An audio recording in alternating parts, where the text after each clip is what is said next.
আসসালামু আলাইকুম। আজ আপনাদেরকে দেখাবো মাত্র ৫ টেবিল চামচ তেল দিয়ে খুবই সুস্বাদু মজাদার বিরিয়ানি রান্না করা।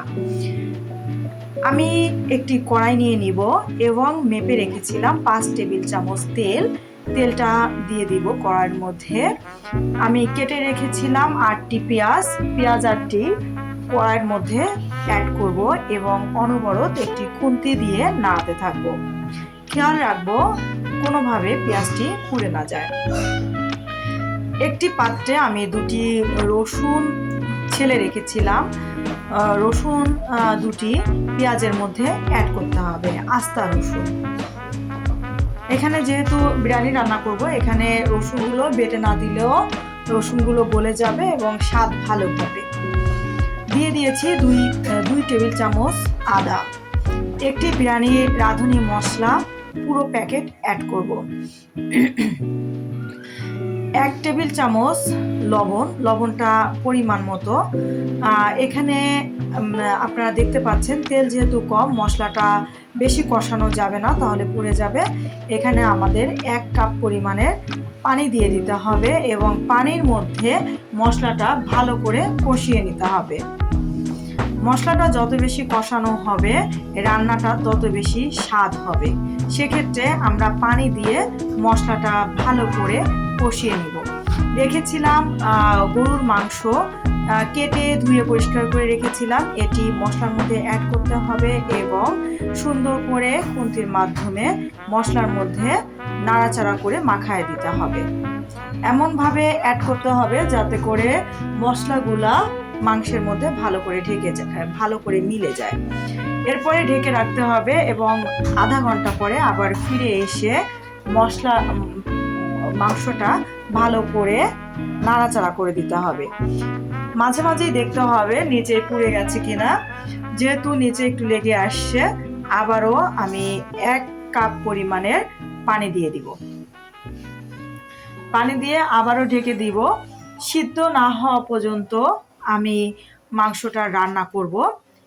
মাংসটা যতক্ষণ পর্যন্ত ভালো করে সিদ্ধ না হয় ততক্ষণ পর্যন্ত রান্না করে আমি উঠায় রেখে দিব, তুলে রেখে দিব। একটি ফ্রাই প্যানে আমি এখানে আরও ৪ টেবিল চামচ তেল দিয়েছি এবং ৬টি পেঁয়াজ কেটে রেখেছিলাম, এটি অ্যাড করব।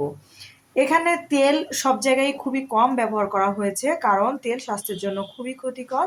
এই জন্য কম তেল দিয়ে কিভাবে বিরিয়ানি রান্না করা যায় সেটি আপনাদেরকে শেখানোর চেষ্টা করছি। এখানে রেখেছি ৩টি ইলাচি, ৩টি দারচিনি এবং ২টি তেজপাতা। এগুলো আমি পেঁয়াজের মধ্যে অ্যাড করব।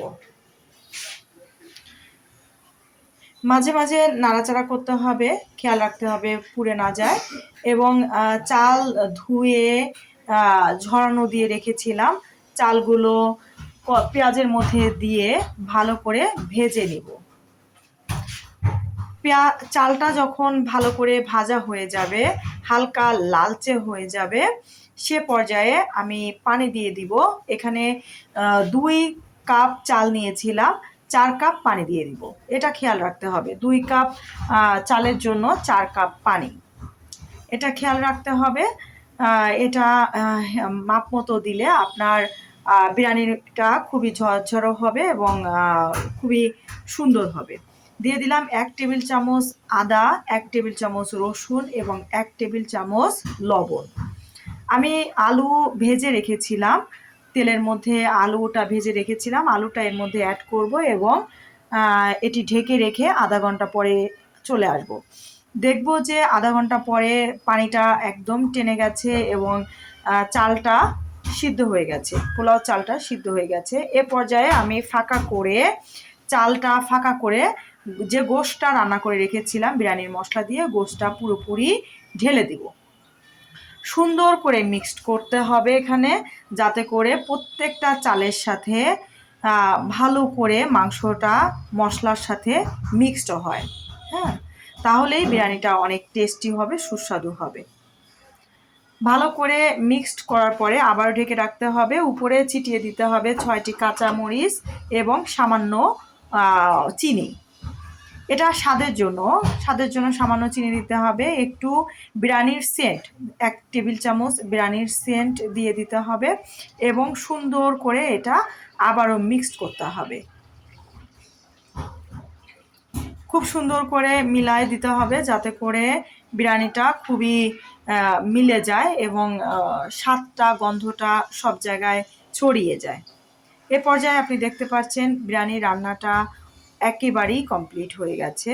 খুবই সুন্দর একটা ফ্লেভার আসতেছে। আমি পেস্তা পেঁয়াজ করে রেখেছিলাম, পেঁয়াজগুলো উপরে ছিটিয়ে দিব এবং আমার বিরিয়ানিটা পুরোপুরি কমপ্লিট। আপনারা দেখতে পাচ্ছেন খুবই স্বাদ, খুবই টেস্টি একটা বিরিয়ানি রান্না পুরোপুরি কমপ্লিট।